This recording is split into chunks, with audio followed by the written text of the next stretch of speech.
Chapter 10. The Family Begins to Starve.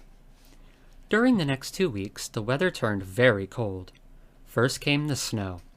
It began very suddenly one morning, just as Charlie Bucket was getting dressed for school. Standing by the window, he saw the huge flakes drifting slowly down out of an icy sky that was the color of steel. By evening, it lay 4 feet deep around the tiny house, and Mr. Bucket had to dig a path from the front door to the road. After the snow, there came a freezing gale that blew for days and days without stopping, and oh, how bitter cold it was.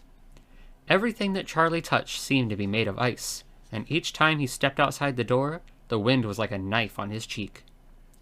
Inside the house, little jets of freezing air came rushing in through the sides of the windows and under the doors, and there was no place to go to escape them. The 4 old ones lay silent and huddled in their bed, trying to keep the cold out of their bones. The excitement over the golden tickets had long since been forgotten. Nobody in the family gave a thought now to anything except the 2 vital problems of trying to keep warm and trying to get enough to eat. There is something about very cold weather that gives one an enormous appetite. Most of us find ourselves beginning to crave rich, steaming stews and dishes, and because we are all a great deal luckier than we realize, we usually get what we want, or near enough. But Charlie Bucket never got what he wanted because the family couldn't afford it, and as the cold weather went on, he became ravenously and desperately hungry. Both bars of candy, the birthday one and the one Grandpa Joe had bought, had long since been nibbled away, and all he got now were those thin, cabbagey meals 3 times a day. Then, all at once, the meals became even thinner. The reason for this was that the toothpaste factory, the place where Mr. Bucket worked, suddenly went bust and had to close down. Quickly, Mr. Bucket tried to get another job, but he had no luck. In the end, the only way in which he managed to earn a few pennies was by shoveling snow in the streets, but it wasn't enough to buy even a quarter of the food that 7 people needed. The situation became desperate.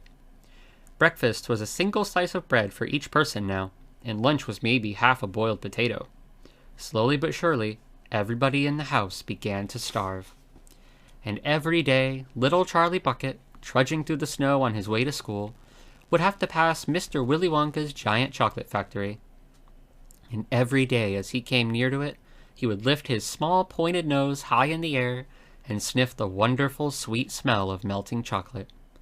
Sometimes he would stand motionless outside the gates for several minutes on end, taking deep, swallowing breaths, as though he were trying to eat the smell itself. "That child," said Grandpa Joe, poking his head up from under the blanket one icy morning. "That child has got to have more food. It doesn't matter about us. We're too old to bother with. But a growing boy! He can't go on like this. He's beginning to look like a skeleton." "What can one do?" murmured Grandma Josephine miserably. "He refuses to take any of ours. I hear his mother tried to slip her own piece of bread onto his plate at breakfast this morning, but he wouldn't touch it. He made her take it back." "He's a fine little fellow," said Grandpa George.